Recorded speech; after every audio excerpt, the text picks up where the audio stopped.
Buenas noches, amigas y amigos de su TV, Canal 15, desde esta Universidad de Costa Rica, que esperamos les haga excelente televisión a ustedes, y en esta ocasión tengo el privilegio de tener con nosotros a la señora ministra de Cultura, a la doctora María Elena Carballo, quien tiene una visión nueva, creativa, desde el punto de vista de las artes y la visión de las artes y de la cultura en general, pero además tengo el placer de darle la bienvenida de regreso en su alma mater, porque usted estudió letras aquí en la Universidad de Costa Rica. Bienvenida. Muchas gracias, muchísimas gracias. Buenas noches a todos y buenas noches y gracias a usted por tenerme en este programa, que es una oportunidad para mí para visitar mi alma mater, como dice usted. Una de las, y quien nos ha reunido esta noche es alguien que hace 400 años escribía, y es nada más y nada menos que William Shakespeare, porque una de las cosas creativas, bellas, que usted hacía en el INCAE, en sus tareas de docencia, era darles cursos de humanidades a los estudiantes, y vale la pena, para los que no lo saben, decir que el INCAE es una escuela de posgrado, es una escuela donde todos los que llegan ahí ya tienen un grado en algún ámbito y normalmente una experiencia profesional, y además vienen de muchos países, incluso ahora los hay no solo de este continente, sino de otros continentes, y además es por cuarta vez la mejor escuela, ha sido calificada como la mejor escuela de negocios del continente. Pero lo interesante de esto es que en una escuela de negocios, ¿qué tiene que ver Shakespeare? Sí, fíjese que esa es una de las cosas que más diferencian a INCAE, yo creo. Hay en INCAE una formación para la gente en administración de empresas que va mucho más allá de las áreas funcionales de la administración, precisamente porque se piensa en educar líderes, no simplemente administradores de empresas, sino líderes en las empresariales y líderes en la conducción de las empresas.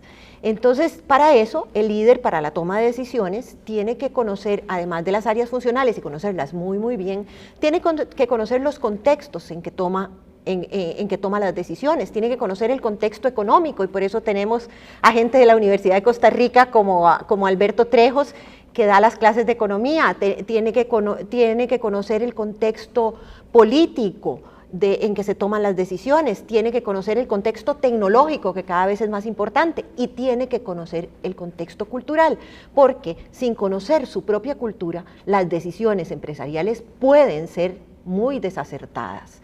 Hay que saber comunicar, hay que saber insertar las decisiones dentro de un mundo cultural, y entonces por eso mi labor en INCAE era precisamente enseñar a la gente, a los estudiantes de INCAE, que son estudiantes estupendos, maravillosos, muy competitivos, muy bien formados, enseñarles a descifrar su contexto cultural. ¿Y qué mejor instrumento para hacer esto que la literatura y que Shakespeare? Hamlet, ¿qué les podría contar a los estudiantes y futuros gerentes y futuros innovadores y futuros empresarios? A mí me encanta Hamlet, dar clases sobre Hamlet, porque Hamlet es un líder joven, y la gente que yo estaba educando son eso, precisamente líderes jóvenes. Hamlet es un líder que está en la universidad, en eso tiene la noticia de la muerte de su padre y regresa y encuentra a su madre casada con su tío, ¿verdad? Este líder joven se extraña ante esto que encuentra y comienza a tratar de interpretar qué es lo que pasa en su reino. Es un muchacho que tiene la formación académica, porque viene de estudiar, pero no tiene la experiencia en la vida como para descifrar ese mundo, y se encuentra con un mundo completamente dominado y hecho por los adultos que a él no le gusta, como le pasa a toda la gente joven. Cuando nosotros nos graduamos, nos integramos a un mundo, a trabajar en un mundo que no fue el mundo que nosotros hicimos, es un mundo diferente, es hecho por la generación anterior, y en ese mundo tenemos que definirnos nosotros qué es lo que queremos hacer cuando estamos recién graduados, y cómo vamos a lidiar con la generación anterior. Ese es el reto de Hamlet. Hamlet tiene que definir cómo va a lidiar con la generación anterior, es decir, su madre y su tío. Y tiene además que definir qué va a hacer él en ese mundo. Dificilísimo se le presenta a él, porque, como él lo dice, todo está podrido en Dinamarca. A él le toca actuar en un mundo corrupto, en un mundo familiar y del reino que tiene mucha corrupción. Un mundo donde los viejos espían a los jóvenes todo el tiempo. Por ejemplo, Polonio espía a sus 2 hijos. Envía a un espía a París a espiar a Laertes y le lee las cartas a Ofelia, le interviene sus cosas personales para estarla espiando. Claudio usa a los amigos de Hamlet para que espíen a Hamlet. Entonces es un mundo muy controlado por los viejos, donde al joven se lo trata de espiar y controlar, que yo creo que tiene alguna relevancia esta situación para la persona nueva que se integra a una organización. Los retos también se parecen mucho porque hay que aprender a moverse en esa organización. Eso es lo que le costó a Hamlet. Hamlet pospuso tanto el primer movimiento que todos los movimientos los dieron los demás, no los pudo dar él. Atrasó tanto su intervención sobre el mundo que le pasó eso. Y ahí hay, me parece, una enseñanza muy importante en términos de una organización empresarial de la natural, pública o privada o la que fuera, ¿verdad? Es decir, hay una enseñanza de, me parece a mí, y corríjame si me equivoco, de cómo ese reflexionar y reflexionar y reflexionar lleva a un resultado negativo al final de la obra, en la inacción. La parálisis del análisis, como se la conoce, ¿verdad?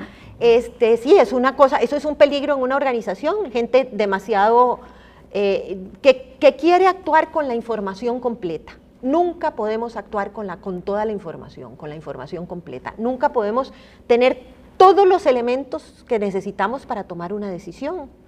Tenemos todos los elementos que necesitamos para tomar una decisión moral. ¿Por qué? Porque son decisiones que se hacen a través de principios. Aún así hay que reflexionar en ella y confrontar valores, que a veces tenemos valores en oposición, y para eso tenemos todos los elementos, pero poseer toda la información que necesitamos para tomar una decisión es imposible, y Hamlet aspira a ser exhaustivo y a cada vez tener mejor información, a escoger el momento perfecto para actuar sobre Claudio, y el momento perfecto no existe, existe el momento bueno. Lo interesante de Shakespeare es que sea tan complejo el asunto, porque por un lado uno entiende esta parálisis del análisis de Hamlet, pero por otro lado entiende, este es un joven universitario que viene con ideales diferentes, que sabe que no entiende el mundo todavía, que no lo ha logrado descifrar bien, que sabe que el mundo es corrupto y tiene miedo a actuar mal y quiere actuar bien. Entonces el personaje está visto por lo menos desde 2 ópticas, como un personaje que tiene ese problema que se paraliza por el análisis, y como un personaje que además de eso es un personaje sumamente cuidadoso de actuar éticamente y de actuar bien. Esas 2 cosas le pueden entrar en conflicto a Hamlet, y de hecho le entran en conflicto. Esa es la maravilla de la obra de Shakespeare, donde siempre podemos ver diferentes ángulos de los personajes. Pues hay un corto artículo que precisamente lo publicó la revista del INCAE, don Eduardo Lizano, cuando dejó de ser por primera vez presidente del Banco Central, cuando habla de 3 las enseñanzas en política, y una de ellas es: hay que decidir muy rápidamente las poquitas cosas que se van a hacer y hay que ir a ellas, y no como lo escribe él, no devolverse ni para tomar impulso. Pero también en ese marco me parece que hay una visión muy rica en Macbeth. Cuéntenos, por favor. Bueno, yo pienso que en Macbeth hay una cosa que a mí me llama muchísimo la atención. Me parece que Macbeth es este líder maduro. Lo contrario, ya tiene experiencia, viene de la batalla, viene victorioso, tiene la madurez que le ha dado probarse en la vida guerrera, es un gran general, y viniendo de la batalla, en el momento de la victoria, las brujas le hacen la profecía de que no solo va a ser varón de Cawdor, sino que va a ser rey. Eso, dicho en el momento de la victoria, es peligroso, porque el momento de la victoria es un momento de sentimientos de omnipotencia de la gente. La gente se puede sentir omnipotente cuando, yo creo que a todos nos ha pasado, cuando ganamos algo nos sentimos felices y poderosos, ¿verdad? En ese momento él escucha a las brujas y no se preocupa por descifrar lo que las brujas dicen. Lo toma literalmente, en primer lugar, lo toma como una profecía. Banquo, que va con él, que es también un buen general, un hombre de su misma edad, un general probado, dice, hay que esperarse, esto no lo podemos interpretar así. Tenemos que dar tiempo, no sabemos si esto es un mensaje que viene del mal o que viene del bien, que esa es preocupación esencial de Banquo, la preocupación ética. Macbeth ya no piensa en eso. En ese momento, y el momento de la edad de Macbeth yo creo que también es muy significativa, es la crisis de la mitad de la vida, que todos sabemos de lo que estamos hablando después de los 45, ¿verdad? Mientras uno es joven, uno se siente inmortal, uno nunca confronta que el tiempo se le va a acabar. A partir de la crisis de la mitad de la vida, uno se sabe mortal, uno sabe que ya se le fue más de la mitad de la vida y necesita revisar su propia vida en términos de logros. Como lo hace el Quijote, vea que al Quijote le pasa exactamente lo mismo. Este hidalgo es un señor que está en la mitad de la vida y siente que no tiene ningún logro y se lanza al camino a ver cuáles conquista, ¿verdad?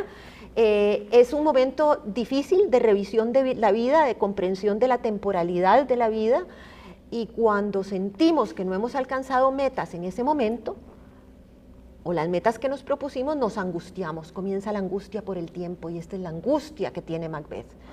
Él quiere llegar a ser rey, no solo llegar a ser rey, quiere llegar a ser rey rápido, tarda unos días en asesinar a Duncan, ¿verdad? Entonces, eso es una cosa que sucede precisamente por la angustia de él de no alcanzar sus metas rápido, que tiene algo que ver con la crisis de la mitad de la vida. La otra cosa que tiene que ver con la crisis de la mitad de la vida es que el sinsentido acecha, ¿verdad? Uno se comienza a pensar más filosóficamente y comienza a ver para atrás y dice, ¿qué sentido ha tenido mi vida? Macbeth, curiosamente, con muchos logros, no es capaz de integrar y de reflexionar sobre esos logros en términos de sentido. Hay algo que Shakespeare nos está diciendo probablemente en el hecho de que Macbeth no tiene hijos y no se proyecta al futuro. Esta puede ser una manera de decirnos que él no tiene visión de futuro y que necesita encontrar el sentido ya.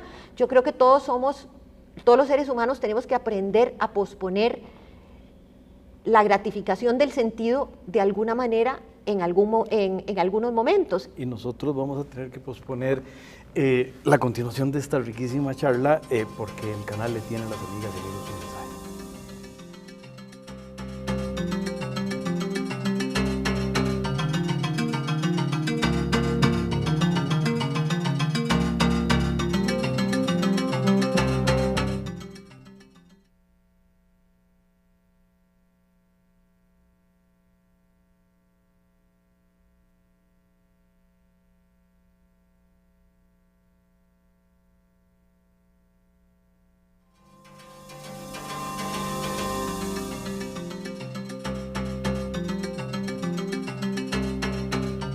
Conversamos en esta fiesta de la televisión que estamos teniendo, estoy seguro ustedes y que lo estoy teniendo yo, con la señora ministra de Cultura, y estábamos un poco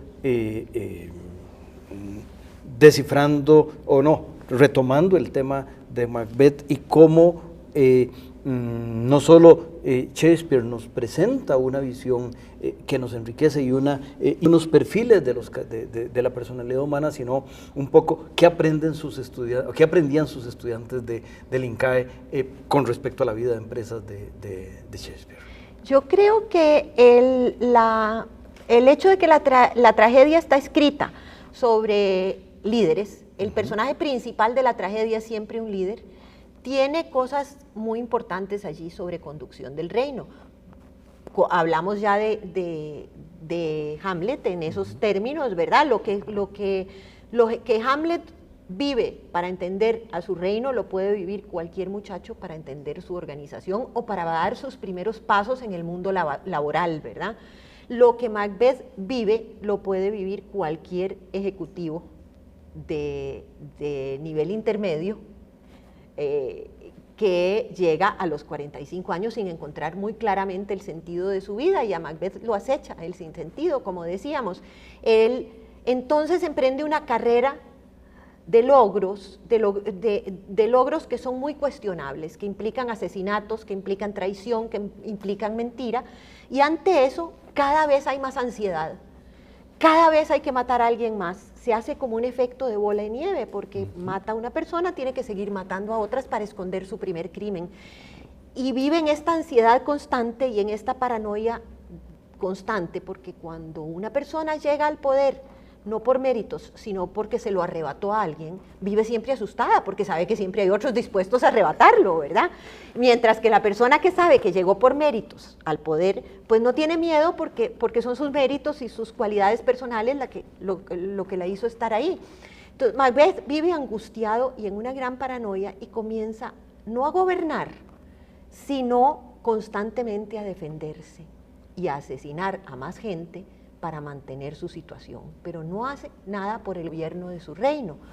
Esto, fíjese qué curioso, leía yo hace unos años, cuando los escándalos de Enron, un artículo en la revista de la Escuela de Negocios de Harvard, de un grupo de profesores que entrevistaron a la gente que cometió los fraudes y que estuvo involucrada en las acciones de la Enron.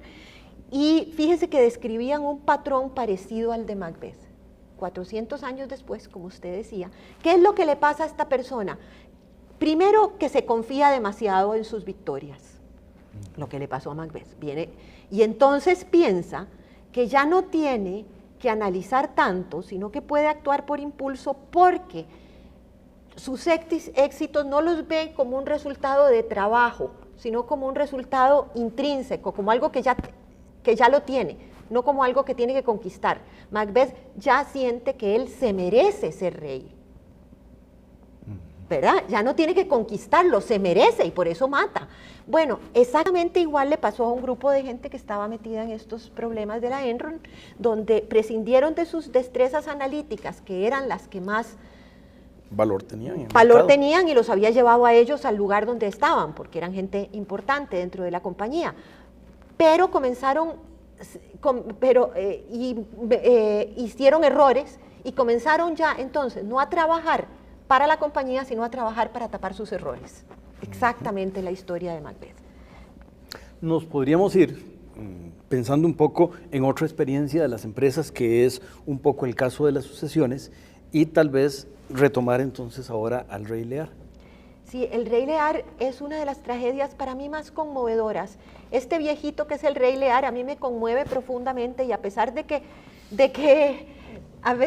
comete tantos errores, me parece un personaje conmovedor, profundamente conmovedor, porque el Rey Lear, a través de toda la experiencia de abandono de sus dos hijas mayores, queda a la intemperie, se siente vulnerable y descubre por eso su humanidad, su falibilidad, sus errores, ya para morir, sin embargo, ¿verdad?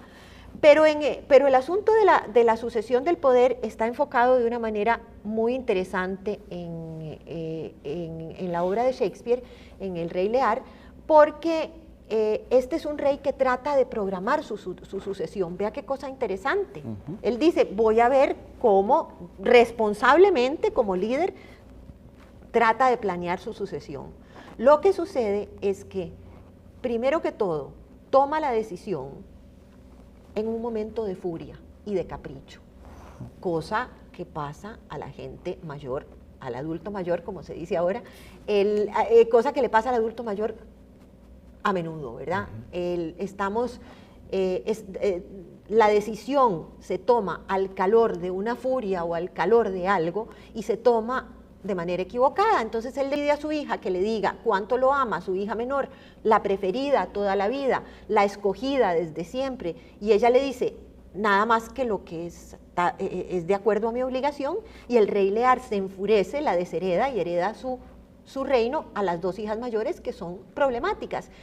Él lo sabía, esa sabiduría él la tenía anteriormente, él sabía que Cordelia era su sucesora perfecta. Sin embargo, toma la decisión contra todo el proceso de su vida, que le ha mostrado que en el proceso la que sabe ser reina es Cordelia, ser reina y ser hija, las dos cosas. Sí. La que sabe, contra todo ese proceso, este hombre se precipita y toma la decisión a favor de sus 2 hijas que no tienen ni la capacidad para ser reinas ni la capacidad para ser hijas. Entonces, eso es un error terrible, primero que todo porque divide el reino, segundo porque fomenta el pleito entre las 2 hijas, tercero porque hasta la guerra le tienen que hacer el reino de Francia, Cordelia, su hija preferida, para poderlo defender. El error es enorme y viene de varias cosas, de tomar una decisión caprichosa y precipitadamente y al calor de la furia, de no escuchar a su consejero que lo adversa, que eso es muy importante y es un error que mucho se comete en la vida organizacional, mucho comete el líder, que es el error de confundir al adversario con el enemigo. Él despide a Kent en un despido brutal, despide a su mejor aliado, despide a su mejor empleado, por decirlo de alguna manera, a su mejor servidor, lo despide porque él le dice, estás cometiendo un error, y él no aguanta que se le diga que está cometiendo un error. Entonces despide a su mejor consejero, se deja aconsejar de sus 2 hijas que tienen intereses diferentes, deshereda a su mejor hija y a su mejor sucesora. Y entonces, precisamente esto sucede por una incapacidad de él de entender el lenguaje, de descifrar el lenguaje que rodea al poder. Y esa es una cosa muy interesante en Shakespeare, y es que siempre el lenguaje que rodea al poder hay que aprender a descifrarlo, y cuando uno no lo descifra, comete un error fundamental. Macbeth tiene que descifrar el consejo de las brujas, y como lo descifra mal, se equivoca profundamente. El rey Lear, cuando sus hijas le dicen que lo aman más que al sol, que a la tierra, que a sus maridos, que a todo, se los cree, no descifra ese lenguaje. Cordelia, en cambio, lo descifra. Cordelia, mientras está oyendo a sus hermanas decir que aman muchísimo a su padre, sabe precisamente que eso no es cierto. Cordelia sí lo descifra y por eso habría sido una buena reina. Entonces, ¿qué es lo que suponemos de este rey viejito que ha perdido su capacidad para descifrar el lenguaje del poder? Cuando toma la decisión de heredar, tal vez, es un momento ya tardío para él. Ya tal vez él debió haber planear su sucesión, primero, más como un proceso, y segundo, mucho antes de permitir que la vista se le nublara con la furia y con el capricho. Claro, y me parece a mí que dado que nuestro ambiente empresarial tiene muchos casos de empresas familiares, así como Hamlet era mucho para sus jóvenes estudiantes, sí. Me parece que es un contexto riquísimo para analizar y para mirar los ámbitos empresariales costarricenses. Para toda la América Latina los negocios familiares son importantísimos, y es que en el negocio familiar, cuando se está heredando un negocio familiar, hay 2 retos, y es mantener el negocio unido y mantener a la familia unida. ¿Y cuántas veces pasa eso? Muy pocas, ¿verdad? Hay cosas muy interesantes. Usted sabe que ahora hay abogados en los Estados Unidos, que también el 90 y pico % de los negocios son familiares. No estoy segura si el 90 y pico %, pero es un número muy alto. Ahora hay abogados especializados en diseñar los procesos de sucesión, psiquiatras especializados en intervenir, porque son las 2 dimensiones, la familia y el negocio, en intervenirlos, porque muchísimos a la tercera herencia, a la tercera generación, muy pocos negocios sobreviven. Creo que solo el 1% a la tercera generación. De la primera a la segunda sobreviven como el 45%, de la segunda a tercera creo que alrededor del 15-20%, y al final solo el 1% de la segunda a la tercera generación. O sea, que es un proceso destructivo del negocio de la familia.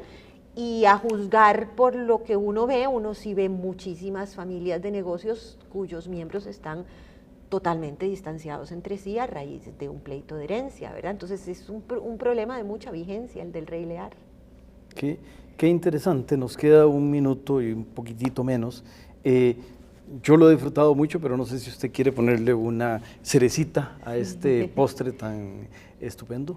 Para mí ha sido, bueno, una conversación interesantísima, se me fue el tiempo conversando con usted. Le agradezco muchísimo que me haya invitado al programa, le agradezco muchísimo que me haya invitado a regresar a la Universidad de Costa Rica, que tanto quiero, y pienso que ahora todavía, además de haber tenido la oportunidad de enseñar, de dar clases con este material en INCAE, ahora las lecciones que Shakespeare da sobre el poder son muy útiles también para mí, porque ahora que estoy en una posición de tantísima responsabilidad, aprendo y pienso todos los días en Shakespeare, porque en él encontré preguntas muy importantes que hacerme. Eso es, yo creo que clave. No vamos a Shakespeare a buscar soluciones. Vamos a Shakespeare a ver cuáles son las preguntas que nos tenemos que hacer. Y eso es lo que yo traté de hacer en INCAE y lo que estoy tratando de hacer ahora con mi vida. Muchísimas gracias. Lo disfruté enormemente. Buenas noches a las amigas y amigos. Y este programa se repite el domingo a las 6 y tendremos uno nuevo a las 9 de la noche el próximo miércoles.